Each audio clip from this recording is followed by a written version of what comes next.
right, I'll call the meeting to order, and I'll start off by acknowledging we're meeting on the homeland of the many diverse First Nations and Métis people whose ancestors have walked this time since time immemorial. We are grateful to work, live, and learn on the traditional territory of Treaty 8. And we have some changes to the agenda. Just item 8.1 is going to get moved up to 4.1 under Public Works. And we have a new item 4.2, the tender for the lagoon outfall will be 4.2. And a 6.1, the Heart River Housing Capital Requisition is under 6.1. Does anybody have any other changes that need to be done? Well, what's this sitting here, this survey thing? Are we talking about that or what? We'll do that at our update. Okay. Yeah. Okay, can I get a motion on the agenda as amended? Councillor Wakel, all in favor? Okay, that is carried. And no scheduled delegations, any public delegations? No. And we do have, today is a special day also. We'll have to say happy birthday to Councillor Danaka. Way. Thank you very much. Much appreciated. Yeah. All right, we'll move on to our Peace Officers Report. Can I get a motion on this one? Okay, Councillor Stenhouse. The council received the Senior Peace Officers December 2022 report for information. All right, thanks. And I'll turn it over to Alan if there's anything to add to the report. Nope. Evening, Council. Nope, nothing out of the ordinary, just to the time of year we're looking after parking issues and snow removals. So other than that, I'm open for any questions from Council. All right, thank you. Any questions, Council? I was just going to ask about, I see you, like I got your report with all of the numbers and summarized them, and the bottom half didn't have actual totals to it. I was just wondering why. Just to compare. Just an oversight. Yeah. Oh, okay. It's kind of nice to be able to see where there's changes over the year and what's been, fairly stable. So. I apologize for that. Yeah. Just an oversight. No problem. Any other questions? Are you having much issues with vehicles for snow removal? Just the odd one that they're out of town people that are employed, and they just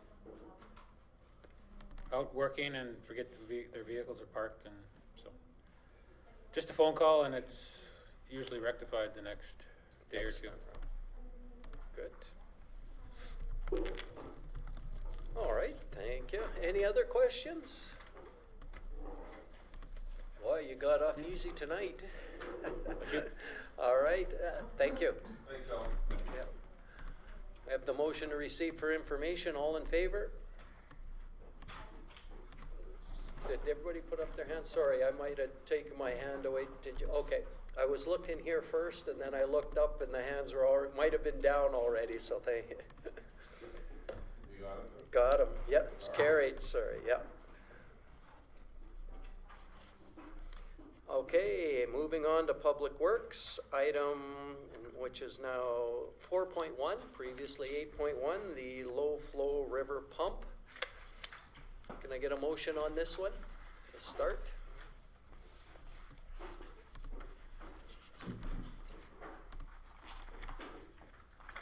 Councillor Wakel. I'll move that council approve the project budget of $55,000 with the necessary funds be provided from the water reserve.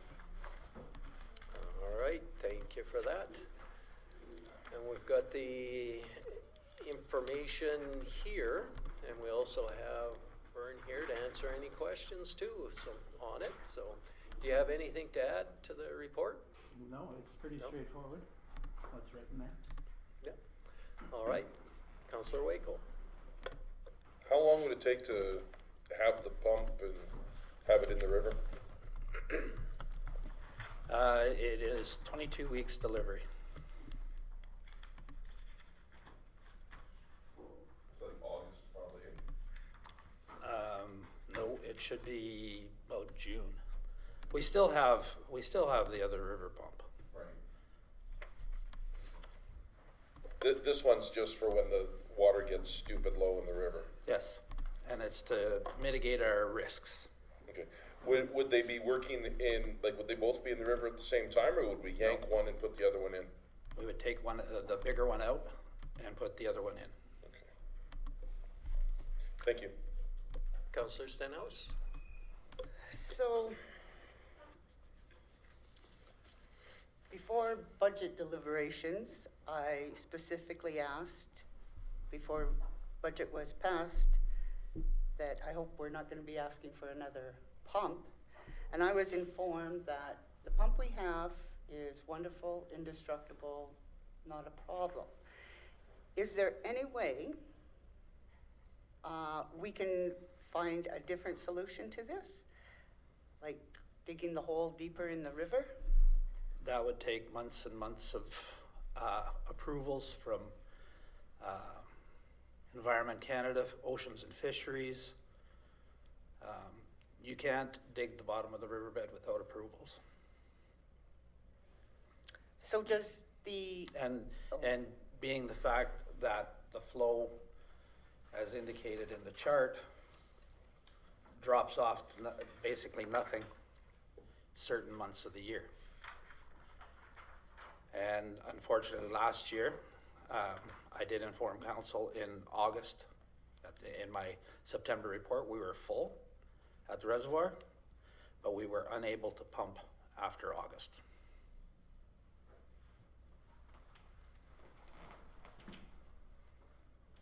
so, Go ahead, Jim.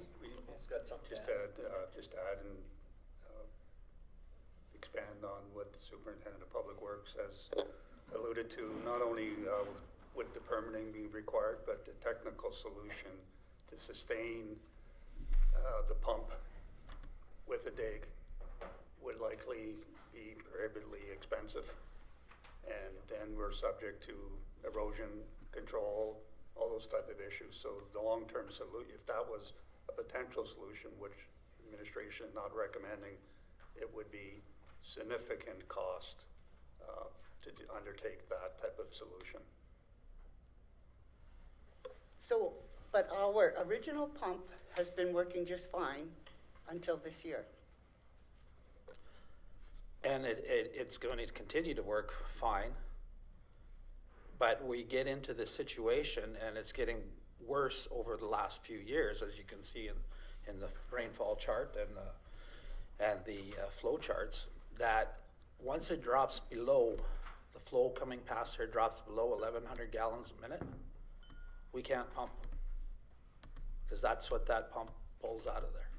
This is a smaller pump to allow us, to give us more hours of pumping time later in the season.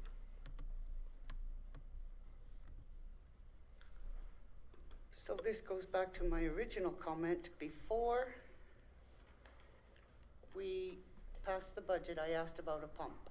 And a pump was not in the foreseeable future. Yet now we have a graph here with all kinds of rainfall and unable to pump water. Go ahead. Through the chair, I believe during the budget deliberation, well, first clarification on your comment is the budget has not been adopted by council yet. That will be before council, both the operating and budget, capital budgets will be before council at its next meeting for adoption. So the budgets have not been adopted by council. Some items have been prior approved related to the capital program, but the budgets have not been adopted by council. In addition, council has been apprised at a various meeting that staff would be reporting further on this issue. That might have been in an in-camera meeting, but I'm confident that I advised council that a report would be forthcoming on this issue. And I believe I said it would be at this meeting. If my memory is right, the statement was made at a public meeting, so.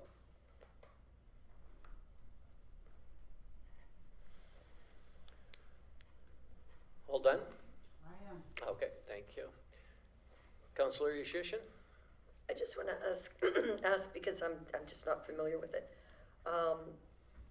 So what, can you explain the water reserve? Because it says there's necessary funds available in the water reserve. So I'm thinking the water reserve is in place for just these kind of things, but I'm not experienced enough to know enough about it. Perhaps I can give an overview through the chair. Yes, the water reserve, part of the water utility rates is allocated to do refreshment of the infrastructure attached to the water system. So all the linear pipes, all the pumping equipment, anything related to the distribution network and treatment network of the water, as council has built in capital refreshment allocations within the rate. Those monies, when they're received through the monthly bill, are deposited into the water reserve, and it's through the formal capital budget or operating budget discussions that council will then reinvest that money back into the community. Okay. Thank you. All right. I had a couple of questions. One is, what's our water level at the reservoir now? How are we doing? Do you want the rumor that's out there, or do you want the Well, no, absolute? I've heard the rumors. That's why I want something different than the rumors. Yeah. We have 100 million gallons in storage out there, which will Okay. take us through to the middle of the summer without pumping a drop. So, lots of water for now. Yes. All right, that's my first question. Yeah, the rumor is that we're gonna be running out of water and we're gonna have to be rationing it and all of those sorts of things. And trucking and Yeah, and we're trucking water into it and, yeah, all of those things. So the other thing, in the RFD, there was under the costing, it talked about the incremental operating costs will be absorbed in the operating budget. But what are the incremental operating costs that go with this pump? There would be very minimal because it's compatible with the existing pump. There's no upgrades needed to the pump house itself.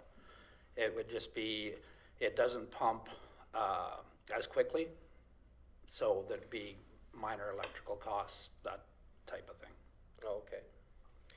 And the other thing, I think it's a good idea to have a backup pump, even though it's not as big and would help in areas like that too. Just, with what's happened at the pool, having a backup on something as critical as our water supply is good.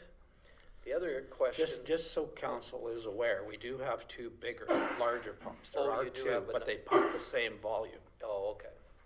This- Okay, we this do one have is a to be- backup then. This is designed to allow us to pump at lower flows in the river.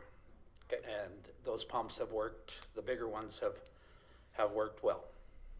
It's just we're getting into situations now that we're not having as much flow. And I'm just wondering, is there any, you talk about environment and stuff, and getting permissions, is there any regulations about pumping at lower water levels, or are we fine to pump at any We're allowed water to level? divert so much water a year, yes. Sorry? And we can't make the river run backwards, but we can pump as long as there is flow. Oh, okay, so we can pump all that we need, even when it's low. Okay. Those were my questions. Anyone else?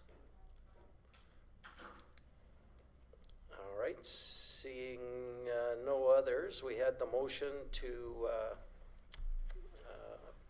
pay for and get an additional pump. All in favor? Opposed? It is carried. Moving on to item 4.2, the tender for the lagoon outfall. Can I get a motion on this one? This is one of the new additional items. So where is it? It was on the table, right in front of you there. It was, yeah.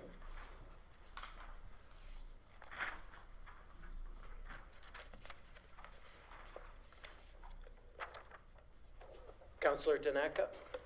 I make a motion that council award the tender to Glen Armstrong Construction Limited in the amount of $136,475.45, and that council give authority to the mayor and CAO to execute any required agreements.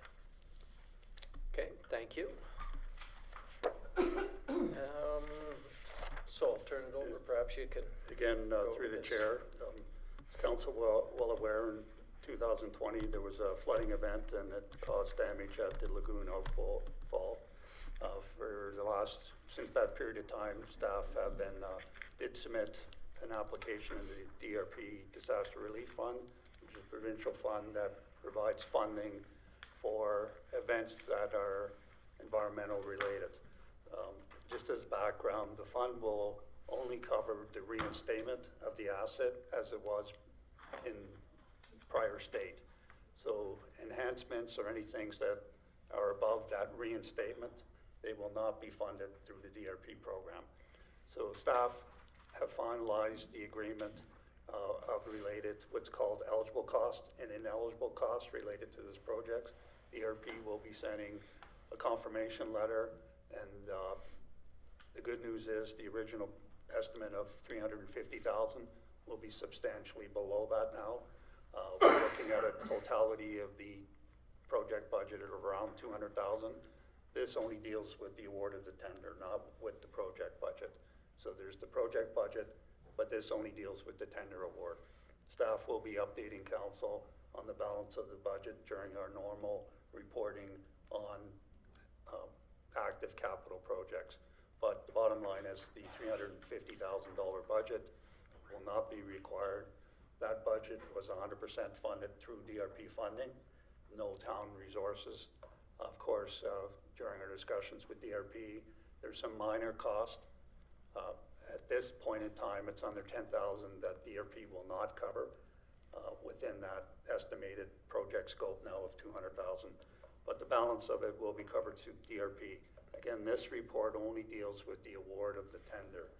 So the tender was issued, 3 firms bid. The bid prices were between $136,000 and $360,000. It was $361,000.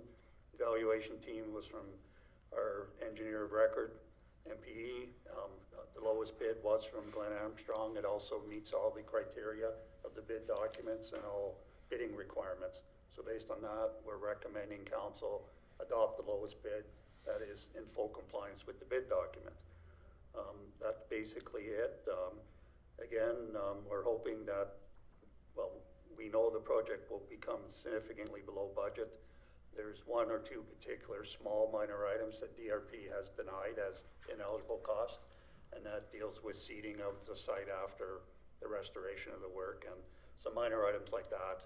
Staff are continuing discussions whether they can be absorbed within the normal operating allocations or whether it's a minor funding contribution the town will have to make to the total project. So that's still an outstanding item. We will be reporting back on that, but we'd like to have the tender award for we can proceed and make sure we get the pricing and the pricing is held by the contractor. So that concludes my presentation of this report. Perfect, thank you. So we'll open it up for questions.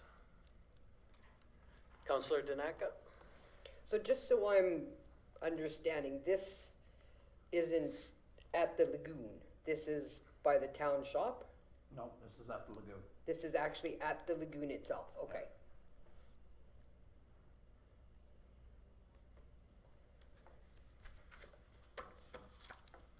Okay, that was it, Donna? Yep.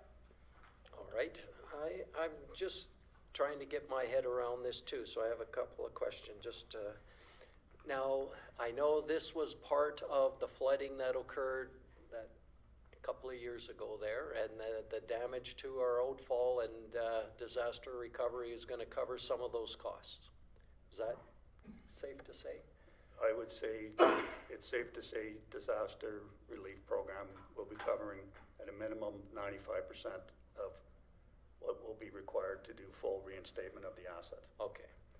Now, when we had the $350,000 was the estimated cost, and we didn't approve that as a capital expense, or was that just an estimated cost that was given to disaster recovery? Both. Both, okay. It is in the approved, it was approved in the town's capital budget with the funding source being 100% DRP funding, Oh, okay. right? But, and it is on the carry forward list for completion into 23. Again, we will not be spending anywhere upwards to that. DRP will only approve what we've negotiated with them, so to speak, and document it. I don't have the exact number in front of me, but it's in the 180,000 range. But there are one particular item that was, if my memory's right, around $4,500 that they deemed a non-eligible cost, you know, but we may be able to manage that internally through internal resources. So if we use our own staff and reseed it, a lot cheaper than hiring a contractor to do it. So again, we'll be reporting back if there is any variances from the approved budget.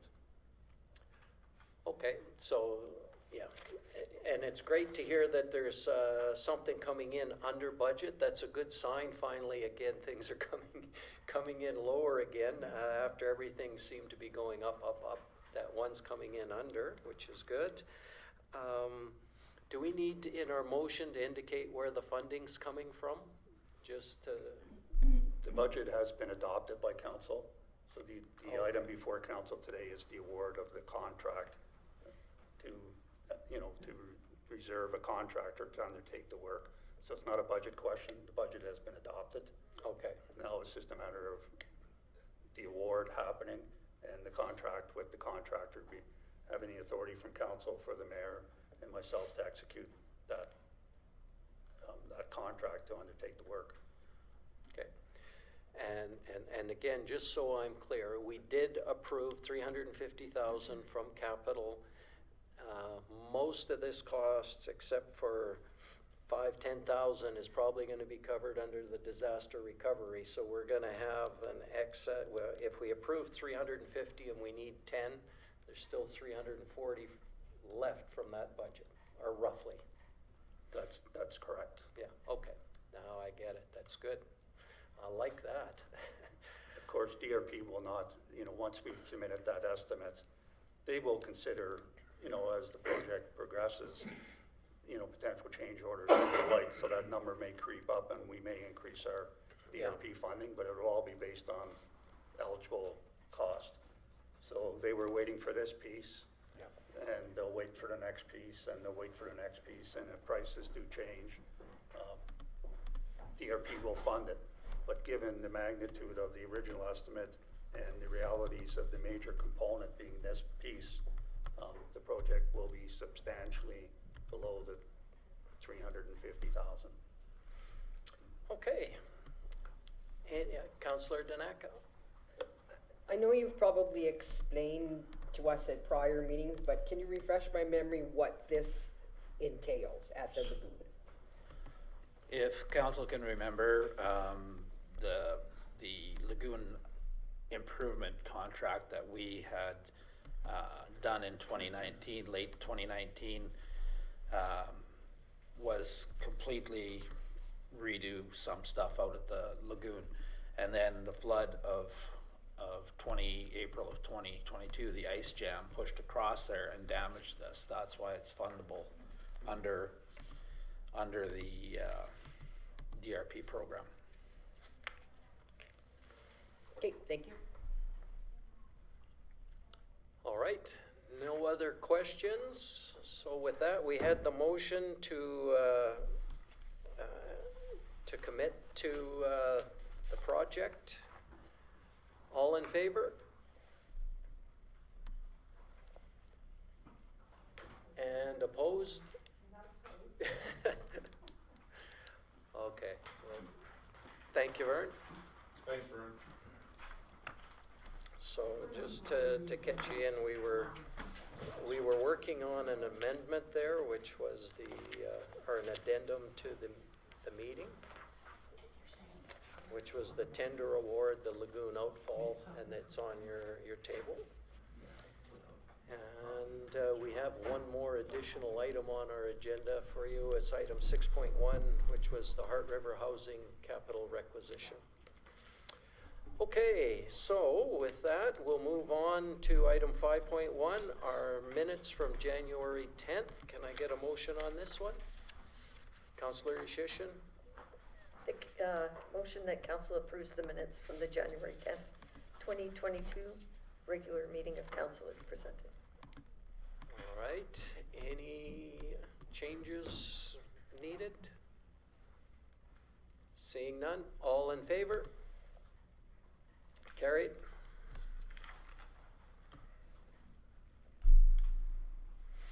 All right, and moving to 6.1, the Heart River Housing Capital Requisition. That was the new addition that you had on your desk. Get a motion on this one?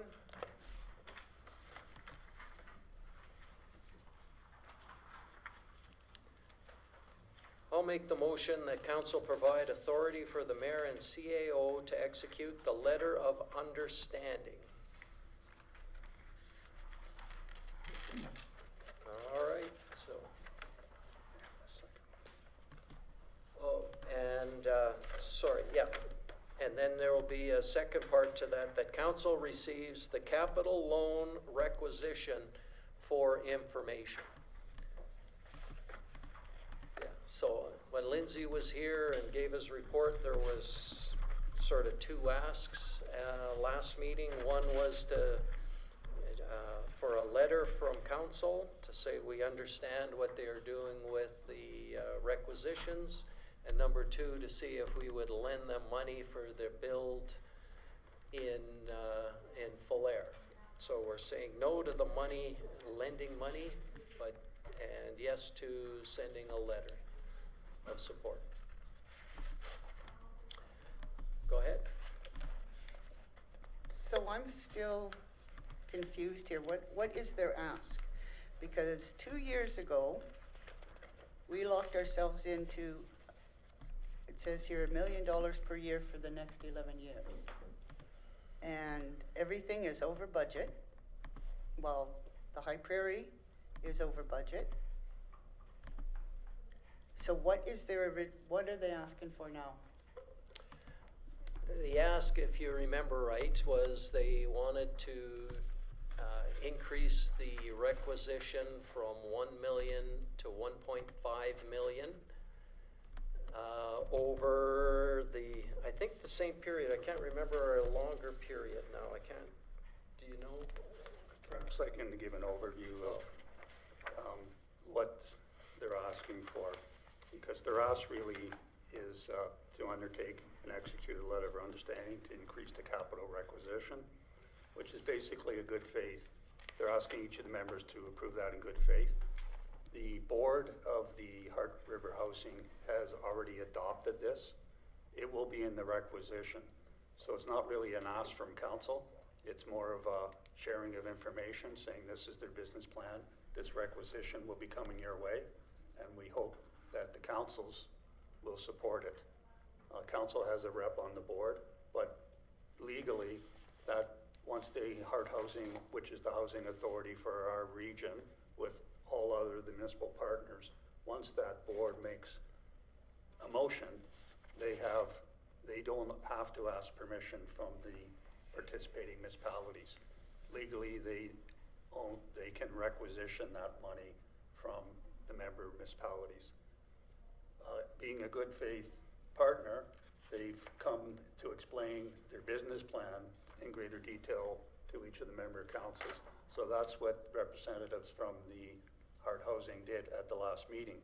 There's some preliminary numbers there saying based on future business plans and future projects, the current 1 million capital requisition, you have to remember there's also an operating requisition. When we get it, it's not distinguished between capital and operating. It's just the total requisition is X number of dollars.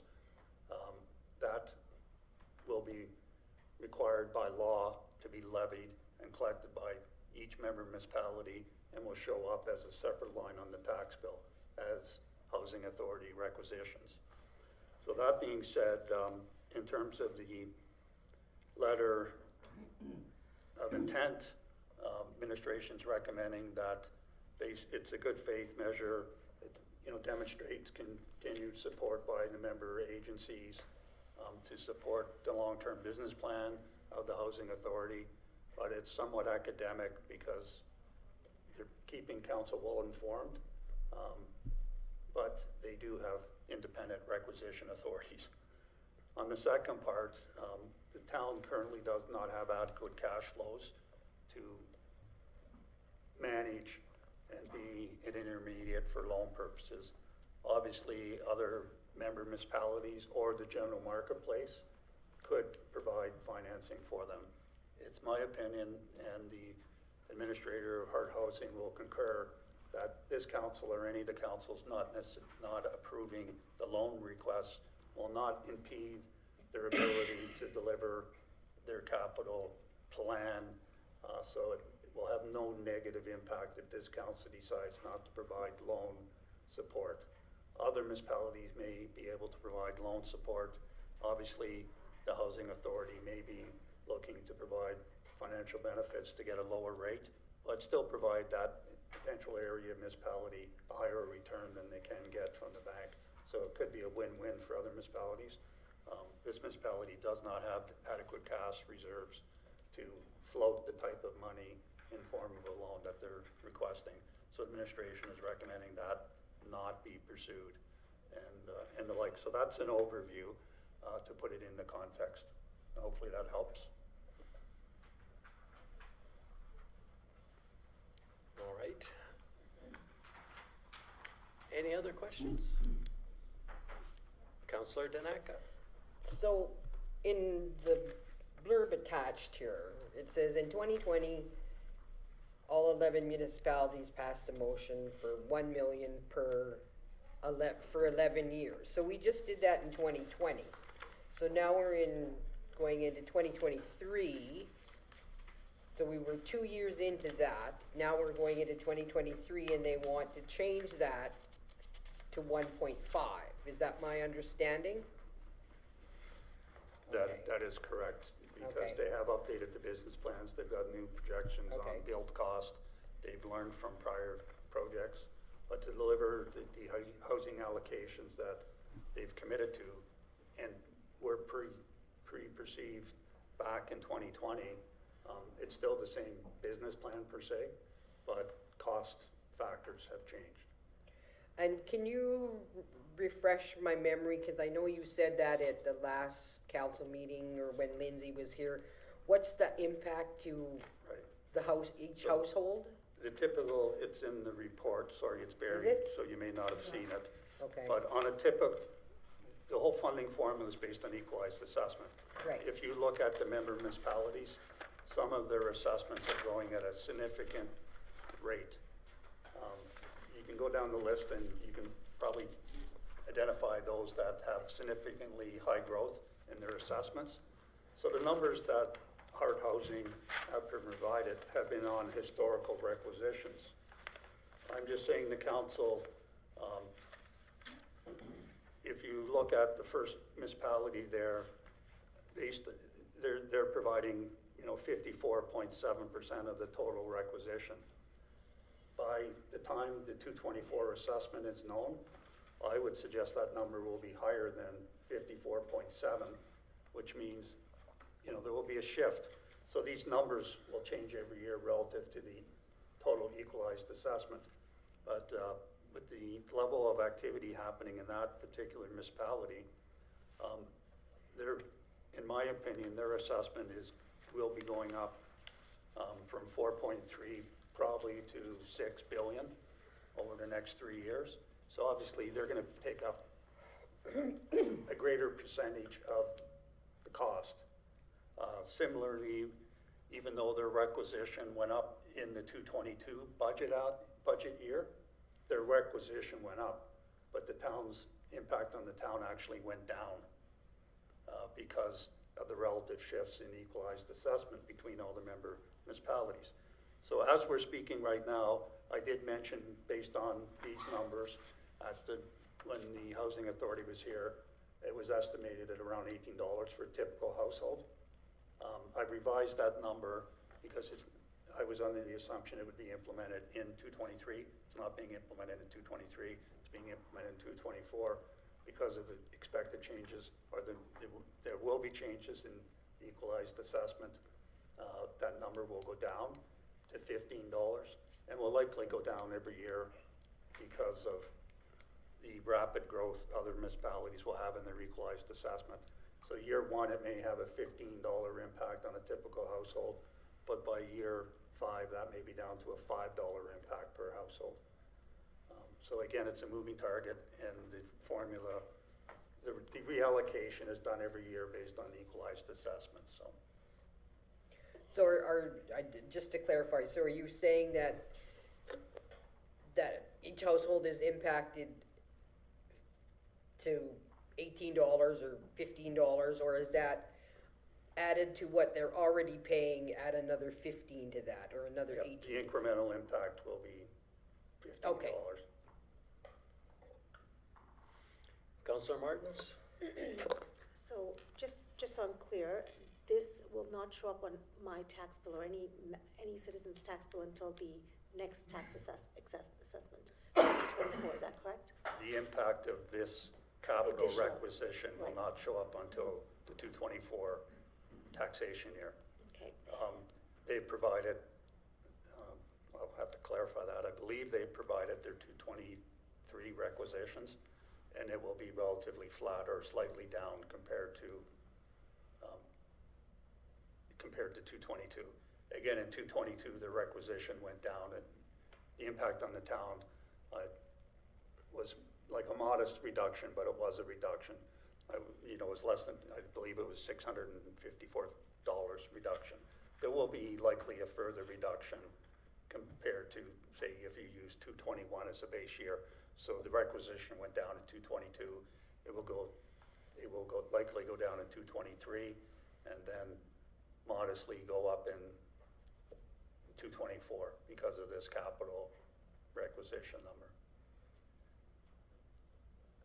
so Falera aside, how are some of the other projects, Lindsay didn't go into detail about, is everything else, averaging more, or, how past projects been? I mean, Mayor, you would have the most, I can say that the projects were basically on budget for High Prairie. There's been lots of challenges, but it wasn't budget challenges. There's been budget challenges with the builder and what they were putting in and not putting in, and those kinds of issues. The cost in Fox Creek also was on budget. That particular project was more money, mostly because of the speed that it had to get done. It was, the Heart River Housing got a loan a grant, and a loan, but a grant for part of that project for the Rapid Housing Initiative. And as part of that grant, it had to be done within a year. That was the framework for it. So they had to start construction on that one last January. So they were starting construction in the middle of winter, and they're finishing up basically right on schedule. And that particular builder was much better to deal with. They were very, very good. They are looking at that same builder for the Falera project. Yeah, and then the long-range plan is to keep looking at Valley View as the other place that is going to need more housing units there in the long run. And if I could, through the chair, just from my perspective, and I won't speak for the Housing Authority, and the mayor's the member there, but the real driver here is not the cost of building, it's the cost of financing. It's increased interest rates that are driving this request, not necessarily building costs that are driving the request. As everyone in the room recognizes, there's been a substantial increase in borrowing cost over the last year. I don't know Lindsay's correct job title, but the executive director of the Housing Authority indicated that when he was presenting to council, that if they had moved 6 months or 1 month, 1 year earlier on one particular project, the borrowing costs would have been significantly lower than they got. But you know, a 1 or 2% increase in interest rates, financing basically the mortgage over the next 10 or 15 years, will add substantial costs to the project over its lifespan. So again, it's you know, just to make sure council understands that factor. So I'm not suggesting that it's been a project management cost driven that's relating to this request. There may be just the cost of borrowing and doing business has gone up. Sorry, 2 more things, please. So one, the kind of guesstimation of $15 to $18 in addition to what's already being levied in the next year, is that evenly dispersed amongst all of the houses, or, you know, like 1,100 homes, or? No, it's not only homes that pay it. Commercial. Commercial Sure. also pays the levy. No, it's based on your assessment. So based on your assessment, you know, the levy's applied on your assessment. So the typical impact that I'm talking about is based on a typical home assessed at $200,000. You're looking at, you know, realistically, if you look over the next number of years, you know, it's going to start at 15, it's going to drop to 12, it's going to drop to 8, because of the growth other municipalities will have in their equalized assessment. So again, you know, it's public information, but Greenview assessment grows at around 8 to 9% a year. Well, the other member municipalities, their assessment growth is nowhere near that. So every year they're going to be picking up a bigger slice of the pie, and the other members will pick up less because the funding formula is purely predicated on assessment. Thank you, Bill. And so again, finally, the last question I have is, and you'll have to pardon it maybe being elementary, just I don't quite get it. There's 2 kinds. There's subsidized housing and, for example, the new lodge that we've constructed, which to me is, you know, I know a woman in there. It's fair market value. So this Falera project, is it subsidized housing for low income, or is it, no? So are they breaking even? I mean, you know, do you know? I mean, why are we? Yes, the intent is to break even on the operating costs for the new lodge. It is not subsidized by any of the requisitions. At the end of the day, it cannot be. That's part of the provincial act and regulations.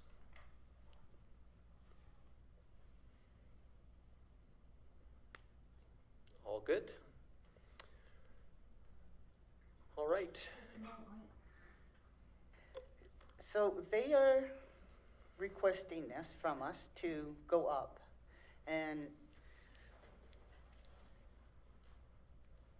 what if we just say no? We can say no, and it's still going to be assessed to our ratepayers. It is not anything that we control. So we have a list here of 11 municipalities. Why isn't Swan Hills included in these?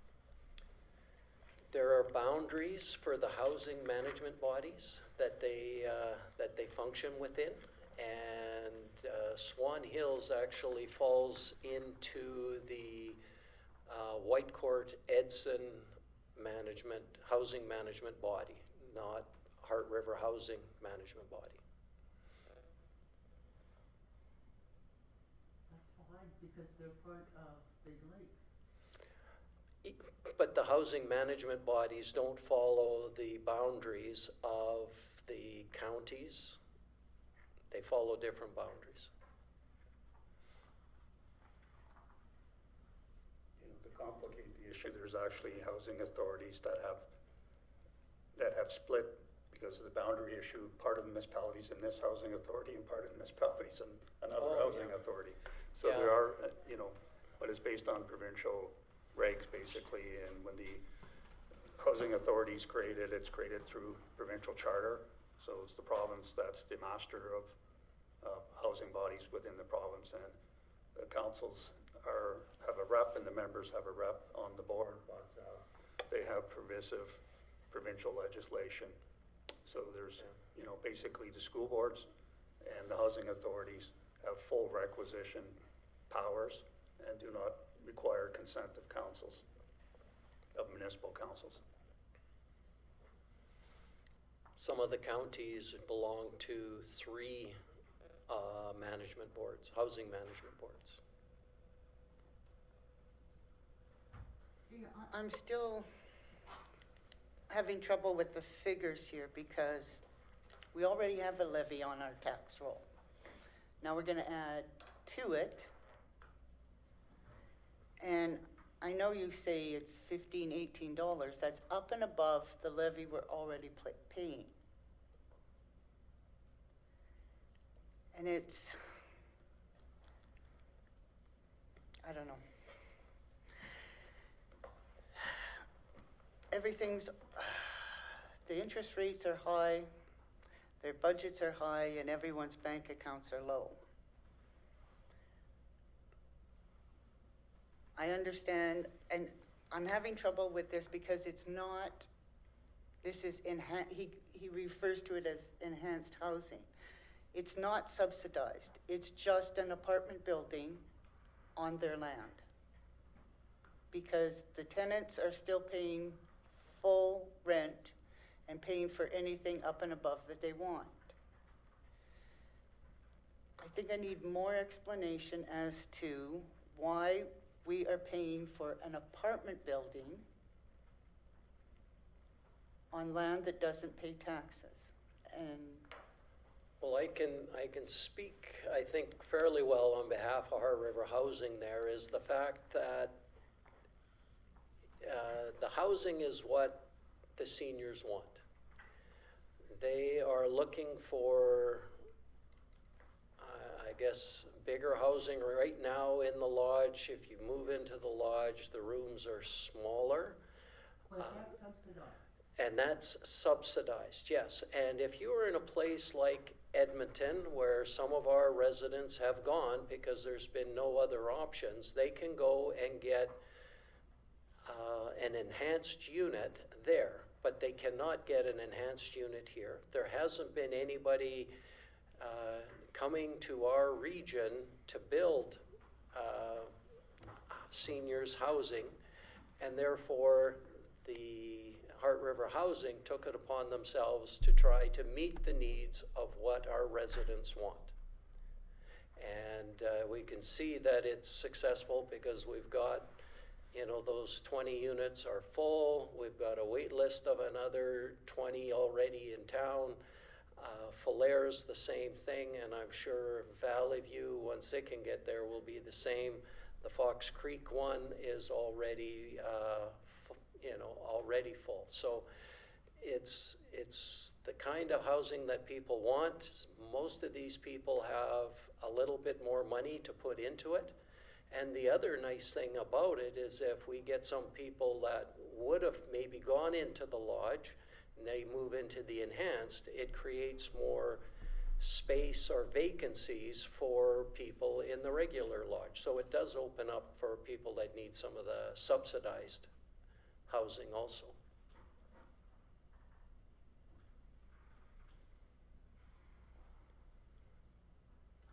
so in 2 years, we'll be coming back and saying we're gonna up it now to 2 million? I can't say that, I don't know.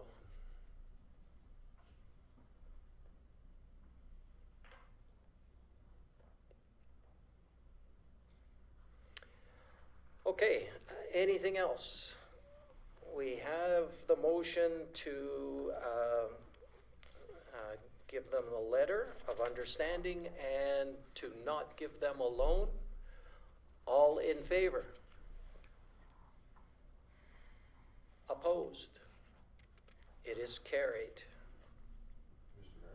Yep.